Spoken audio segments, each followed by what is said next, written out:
네, 안녕하십니까. 빌레펠트 교회 성도 여러분, 이재용 목사입니다. 저희가 이제 돌아오는 주일이면 드디어 저희 6개월 만에 현장 예배가 다시 시작되게 되었습니다. 네, 오늘 이번 주는 설레더라고요. 네, 저희가 다시 오랜만에 이제 뵙게 됐겠다는 거를 이제 생각해 보니까 좀 설레기도 하고 참 마음이 짠하기도 하고 그런 시간을 지금 보내고 있습니다.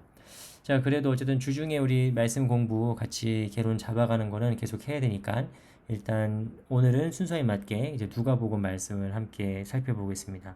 그리고 이 다음 시간에 아마 지난번 말씀드린 것처럼 공관복음 정리를 좀 비교를 할 거예요. 그래서 뭐 되게 자세히 비교한다기보다 어떻게 이제 마가복음을 중심으로 해서 이제 마태복음과 누가복음이 어떤 자료들을 이어받았고 또 어떤 거를 추가했고 어떤 걸 변형했고 뭐 이런 것들을 잠깐 좀 표로 보면은 저희가 특히 복음서를 읽으실 때 조금 문제되는 게 그런 것 같아요. 이게 마태복음, 마가복음, 누가복음, 요한복음을 쭉 읽다 보니까 순서대로 읽다 보니까 이제 했던 얘기 같은데 또 하고 또 나오고 이런다는 느낌이 들 수 있잖아요. 그런데 사실은 정말 이렇게 대조해서 비교해 보면은 좀 많이 다르다는 걸 알 수 있습니다. 이제 그런 부분은 우리가 말씀을 조금 더 이제 깊이 들어가시는 분들에게 좀 더 유익한 시간이 될 거예요. 그래서 그건 다음 주에 저희가 공관복음서 비교는 한번 해볼게요. 그래서 오늘은 일단 누가복음입니다. 누가복음은 제가 지난번에도 말씀드린 것 같지만 제가 조금 제일 이 사복음서 물론 다 귀한 하나님 말씀이지만 저는 개인적으로 조금 최애하는 제가 좀 제일 좋아하는 말씀 중에 하나예요. 왜냐하면 제일 말씀이 길고요. 말씀이 길고 또 워낙에 많은 이야기가 있어요. 누가복음의 특징을 보시면 좀 알 수 있는데 일단 누가복음은 제일 긴 책입니다. 복음서 중에서 제일 길죠. 그리고 사실은 누가복음하고 사도행전은 같이 다뤄야 되거든요. 성서학적으로는. 그래서 누가 문서라고 불러요. 누가복음과 사도행전. 왜냐면 이게 따로 쓰여진 책이 아니라 원래 이제 1부, 2부로 기획이 된 책이고 그게 누가복음 1장이랑 사도행전 1장 1절에 다 나오지 않습니까? 데오빌로 각하여. 내가 이 책을 이렇게 데오빌로에게 헌정하는 차원에서 그 책을 두 권을 다 썼기 때문에 어쨌든 이 두 권이 아무튼 제일 길어요. 성경에서 제일 길어요. 단일 저자 또는 단일 아무튼 그 문서 계통으로 제일 깁니다. 그래서 누가복음 사도행전을 합치면 바울 서신을 다 합친 것보다 많다라고 하기도 하고요. 그 사도 바울의 1차 저작이라고 불리는 그 문서보다 더 많다고 하기도 하고 요한복음 요한 1서, 2서, 3서, 요한계시록 다 합쳐도 이게 더 많습니다. 그러니까 어쨌든 누가복음이 그 1장에 나오는 것처럼 자료를 수집해가지고 쓰여진 책이거든요. 그러니까 누가는 명백하게도 예수님의 제자가 아니에요. 그죠? 누가는 명백하게 예수님의 제자가 아니고 왜냐하면 1장 1절에 벌써 내가 지금까지 있었던 일들의 자료가 많이 있는데 이 자료를 내가 수집해서 데오빌로 각하에게 드립니다. 이 데오빌로라는 사람의 정체도 모호합니다. 이것도 논란이 좀 있어요. 실제 데오빌로라는 사람이 있었던 거냐 아니면 테오스, 하나님, 필로는 이제 사랑이니까 하나님을 사랑하는 사람들이라고 해서 어떤 아모이냐 이런 걸 논란이 있지만 저희는 그거 어차피 학자들도 모르는 걸 저희가 어떻게 알겠어요. 그러니까 누가복음의 저자는 어쨌든 수많은 자료를 바탕으로 취합을 해서 이게 쓰여진 책입니다. 그래서 자료도 제일 많고요. 수집된 자료들을 바탕으로 해서 이게 사도행전까지 이어지면서 기독교 최초의 역사적인 자료가 된 거죠. 역사적인 말씀이 된 것이고 기독교 사가적인 관점에서 기록되어 있다. 이게 누가복음의 특징이고요. 그 다음에 누가복음에는 아주 감동적인 스토리들이 특히 많이 나옵니다.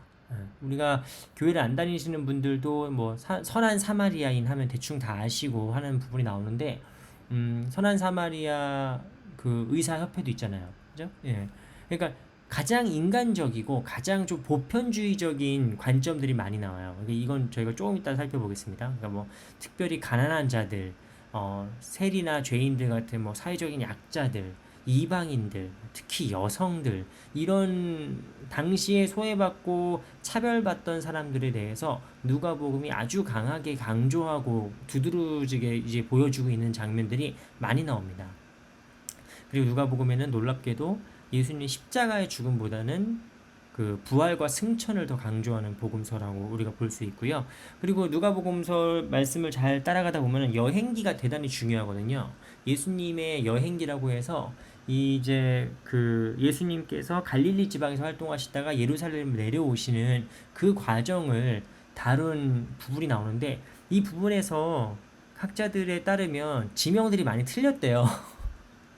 그 누가가 기록한 그 성서 지명들이 팔레스타인 일대 지방의 지명들이 많이 틀렸다고 합니다. 무슨 소리냐면 아마도 누가라고 불리는 이 누가복음의 저자는 이스라엘 사람이 아닐 것이다.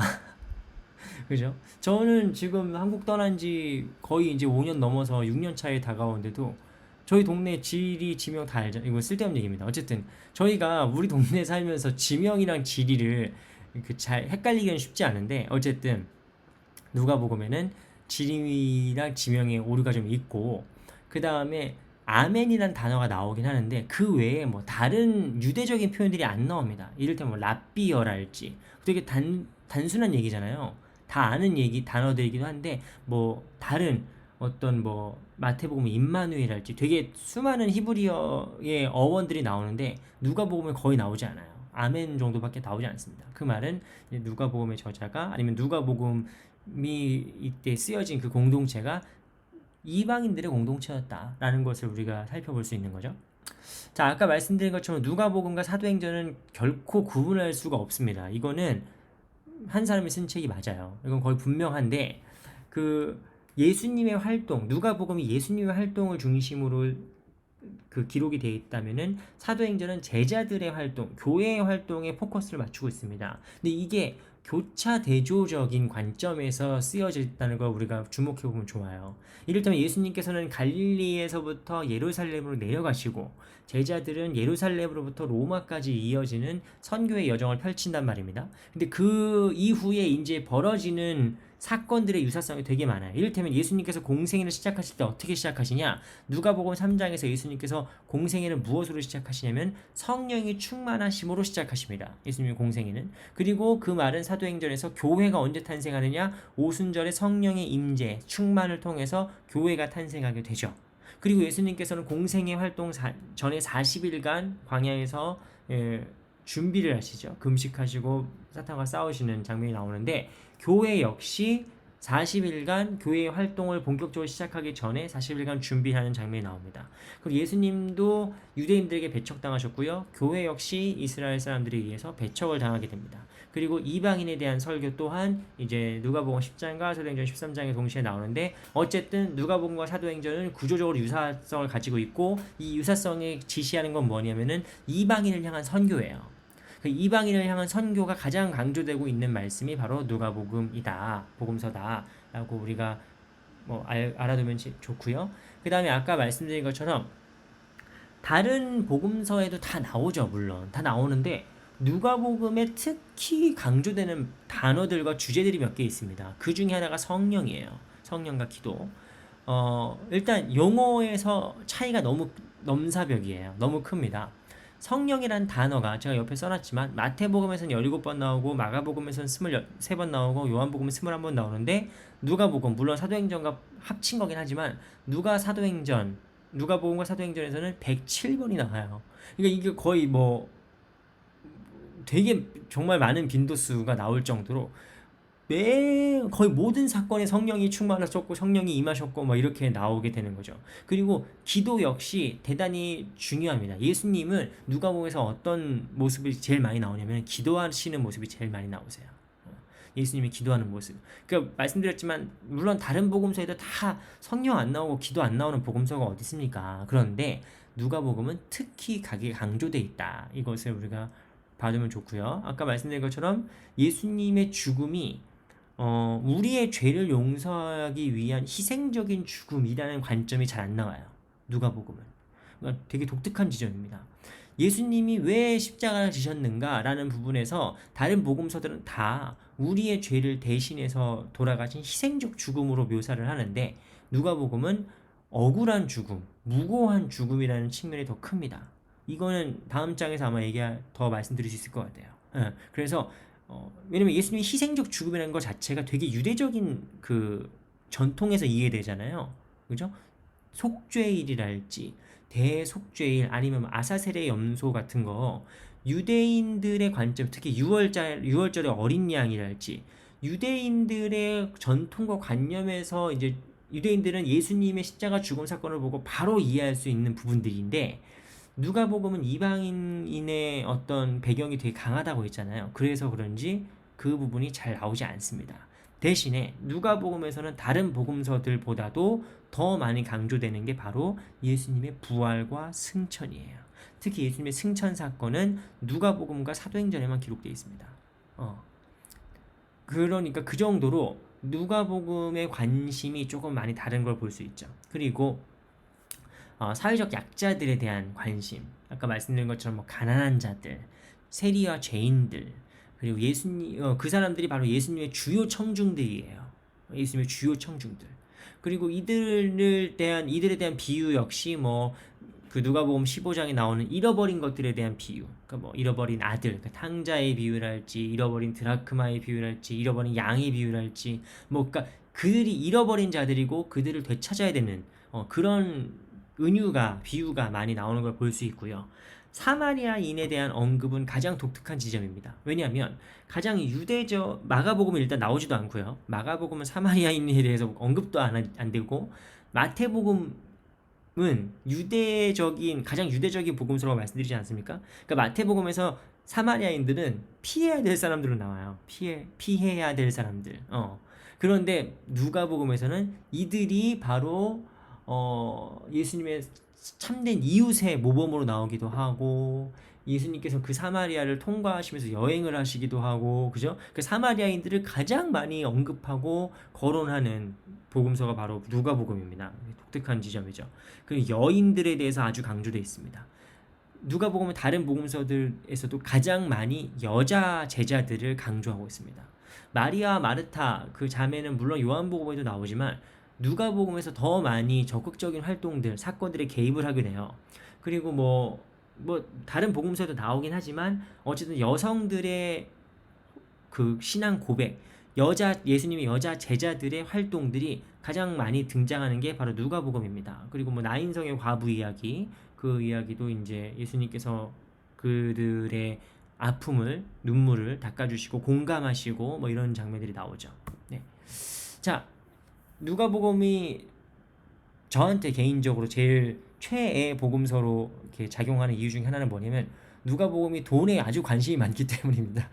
저도 나름 전공이 경제윤리잖아요.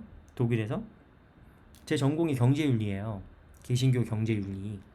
그러니까 기독교적 경제윤리를 공부하는 사람 입장에서 당연히 성경에서 돈 얘기가 나오면은 관심이 생기잖아요.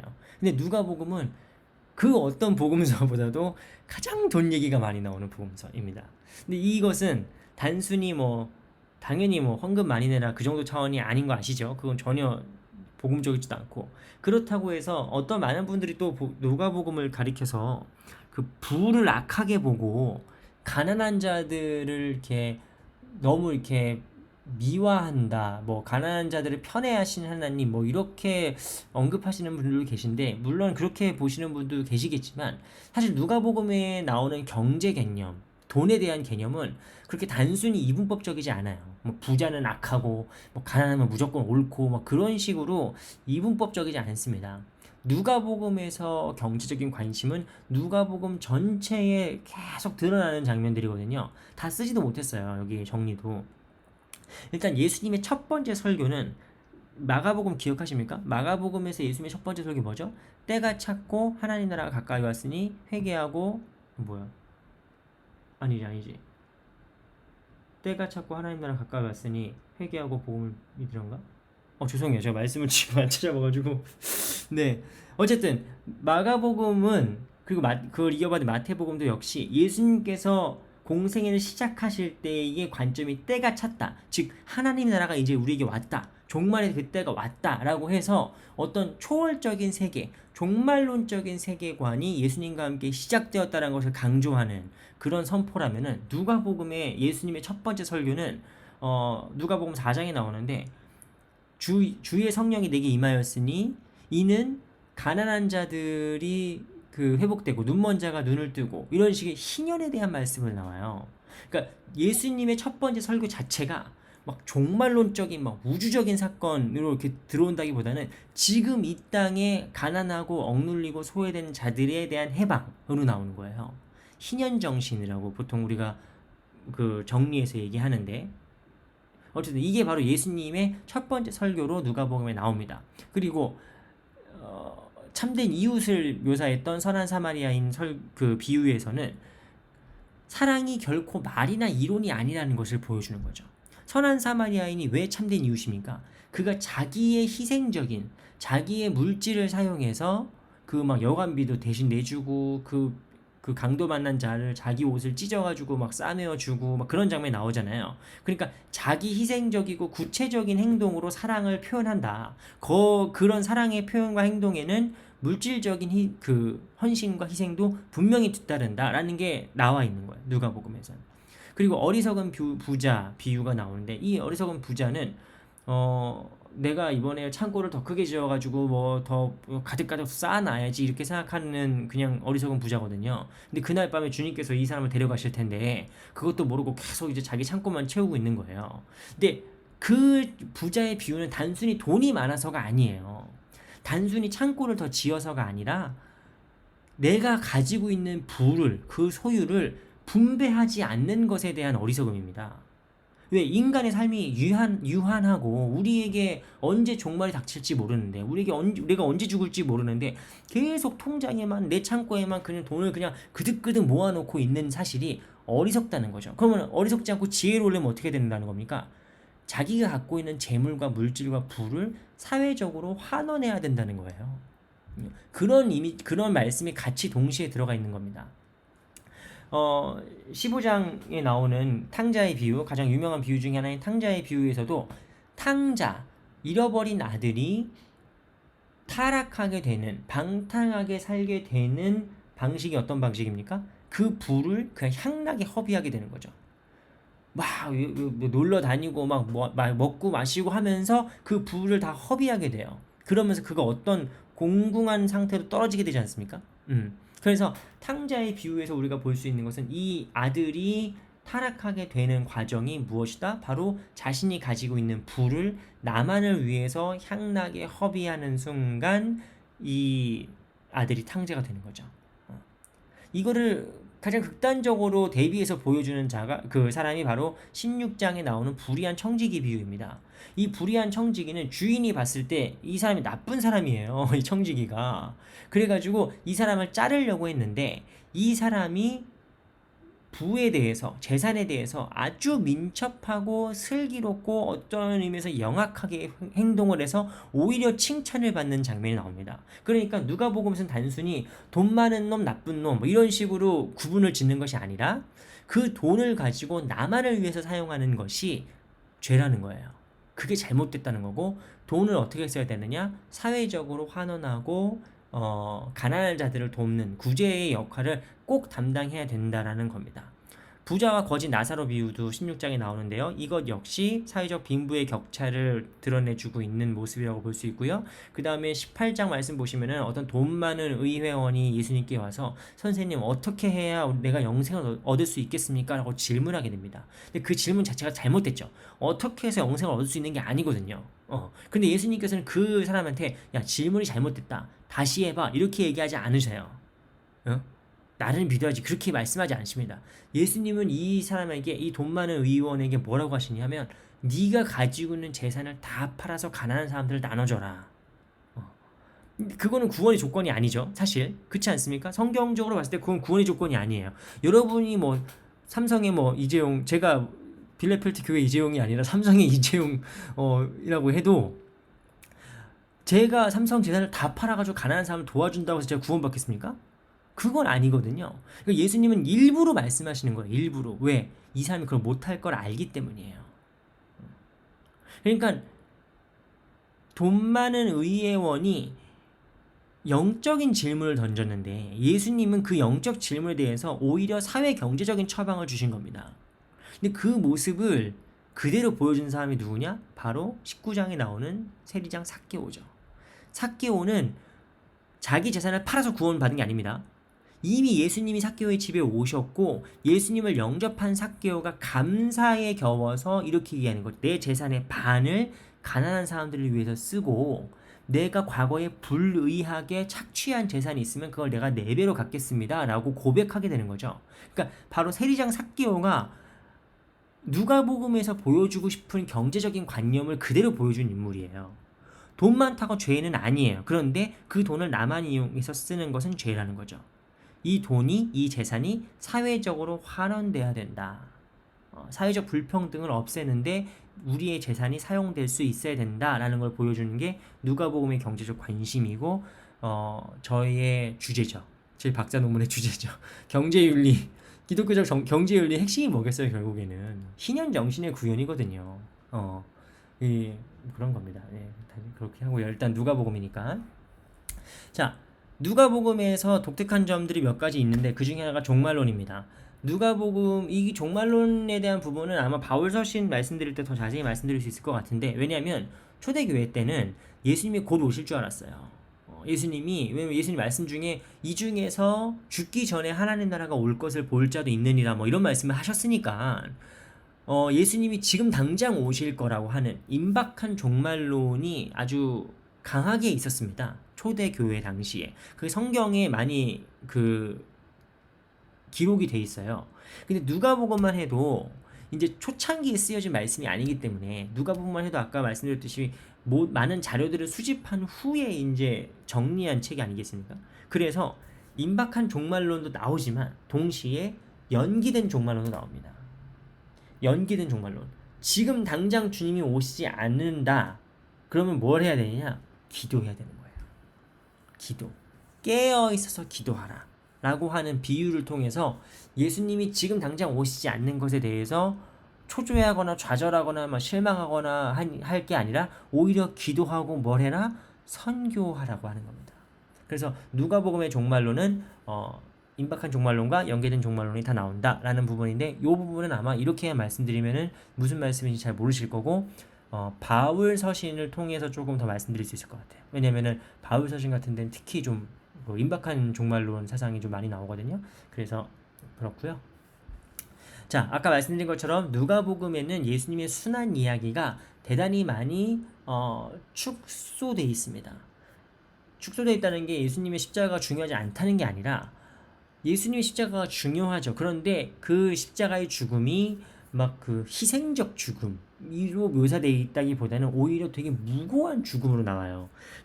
그걸 누가 얘기해 주냐면은 로마의 총독인 빌라도가 3번이나 이 사람은 죄가 없다, 놓아주자. 그럼 막 이스라엘 민중들이 아니다 또 하면은 이 사람은 내가 아무리 봐도 죄가 없다. 빌라도가 좋은 사람이 아니에요 결코. 빌라도는 악한 사람입니다. 그런데도 로마 군인인 빌라도가 예수님하고 놓아주려고 해요. 로마 총독인 빌라도가. 그리고 그 십자가 밑에서 예수님의 최후를 목격했던 백부장이 뭐라고 하느냐? 이 사람은 실로 하나님의 아들이다. 이 사람은 진짜 실로 죄가 없다라는 고백을 하게 됩니다. 그러니까 예수님의 무고한 죽음이 되게 많이 강조가 돼요. 누가복음에서. 왜 그럴까요? 라고 하는 측면을 많은 성서학자들이 연구하고 토론하고 있는데, 어떤 식의 결론을 내리고 있냐면은 바로 누가복음이 로마를 근거로 하는 그 이방인 지역에 복음을 전도하고 선교하는 교회였기 때문이라는 거죠. 무슨 소리냐? 예수님의 십자가의 죽음은 이스라엘적인 유대적인 전통을 갖고 있는 사람들에게는 그냥 이해되는 말씀이에요. 유월절 어린 양의 피, 예수님 딱 이해가 되는데 이방인들은 그거 잘 모르잖아요. 그게 뭔데? 근데 오히려 이 사람이 하나님의 아들이래, 이 사람이 메시아래, 그리스도래, 그 믿으려고 봤더니 십자가에 달려 죽은 거예요. 십자가에 달려 죽은 거는 정치범 아니겠습니까? 그러니까 이거 되게 위험하게 될 수 있는 거죠. 그래서 이방 선교에 지장을 줄 수 있는 거예요. 이방 선교에 오히려 방해를 일으킬 수 있는 거죠. 예수님의 십자가의 죽음이. 그래서 누가복음은 이방 선교를 위한 정치적인 변증으로서 예수님이 죄가 있어서 죽으신 게 아니야. 예수님이 로마의 반역을 일으켜서 돌아가신 게 아니라 오히려 로마 군인들이 예수님을 막 풀어주고 싶어 했어 라는 것을 되게 변론하고 변화하고 있는 모습이 누가복음의 그 예수님의 순환사에 들어가 있죠. 그리고 예수님의 그 순환 사건의 배후, 최후라고 썼네요. 배후에는 사탄의 힘이 들어가 있는 걸 볼 수 있습니다. 그러니까 유다의 마음속에 사탄이 들어가고 예수님도 그 제자들에게 사탄이 너희를 밀 까부르듯이 하리라. 그러니까 사탄이 너희 안에 들어가서 이렇게 막 그 혼란스럽게 할 것이다라고 예수님께서 이미 예고하시는 장면들이 나오죠. 어쨌든 누가복음의 순환 이야기에서 제일 중요한 건 뭐냐면 예수님께서 그러한 고난 중에서도 기도하신다라는 겁니다. 그리고 그 기도는 이 말씀을 읽는 우리에게도 동시에 이것이 바로 신앙의 모범이라는 걸 보여주는 거죠. 자, 마지막으로 누가복음에서는 예수님의 부활과 승천이 아주 강조되어 있다고 말씀드렸잖아요. 마가복음은 지난번에 말씀드린 것처럼 마가복음 16장 8절 말씀에서 어떻게 끝납니까? 여인들이 놀라워 두려워서 아무 말도 하지 못하더라라고 끝나요. 이렇게 열린 결말로 싹 끝나는 거예요. 그런데 누가복음은 여인들이 부활을 목격하자마자 바로 제자들에게 달려갑니다. 그 선포하죠. 선포하게 되고 막 베드로 뛰어오고 막 이런 장면들이 누가복음에 나와요. 마가복음에서는 거의 침묵하고 있는 장면인데 말이죠.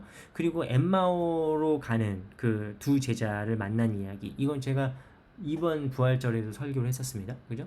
그 엠마오로 가는 이야기도 나오면서 어쨌든 부활에 대한 묘사 그리고 이어지는 승천에 대한 이야기 또한 가장 풍성하게 드러난 것이 바로 누가복음이라고 우리가 말할 수 있습니다. 네, 누가복음 말씀은 그 하나하나 되게 아름다운 에피소드들이 많아요. 일화가 많고 예수님에 대해서 아주 인간적인 그 묘사들도 아주 많습니다. 그래서 여러분들 뭐 꼭 제가 좋아해서 그렇다는 게 아니라 누가복음을 읽으시면 특히 마가복음을 읽으시다가 누가복음을 읽으시면 되게 풍성하구나 문체가 아주 유려하고 따뜻하구나 뭐 이런 것을 느낄 수 있을 거예요. 잠깐 다른 얘기지만 누가복음의 저자로 우리가 알려진 누가가 뭐 의사이고 바울 교회 전통으로는 그렇게 전승돼서 내려와요. 물론 학계에서는 논란이 많지만 바울의 제자, 선교의 동역자라고 알려져 있습니다. 그래서 그런지 몰라도 가장 문서화가 잘 돼 있고 가장 그 자료도 많고 헬라어의 수준도 제일 높죠. 가장 높은 그 표현이기도 하죠. 뭐 그런 책이 바로 누가복음입니다. 뭐 어쨌든 간에 저희는 말씀을 읽고 은혜 받고 하나님께서 주신 그 깨달음으로 살아가면 되는 거죠. 네, 어쨌든 오늘 여기까지 이제 저희가 누가복음 말씀 같이 나눴고요. 너무 편파적이지 않았나? 누가복음을 너무 제가 예쁘게 너무 띄워준 건가? 뭐 싶기도 한데 어쨌든 다음 주에는 저희가 마가복음, 마태복음, 누가복음 이 공관복음 세 가지를 좀 비교하면서 어떤 부분들이 달라지고 어떤 특색이 있었는지를 잠깐 더 살펴보는 시간을 갖도록 하겠습니다. 네, 이렇게 끝낼 때마다 항상 아쉬워요. 이렇게 너무 이렇게 간단하게 말씀드린 것 같아서 정말 죄송하지만 오늘 여기까지 하고요. 저 이제 드디어 돌아오는 주일날 여러분들 얼굴과 얼굴을 마주 대하면서 또 다시 볼 수 있게 됐으니 그것으로 참 감사하고 기쁩니다. 네, 여러분 이번 주에 다 같이 보도록 하고요. 그럼 오늘 여기까지 하겠습니다. 네, 감사합니다.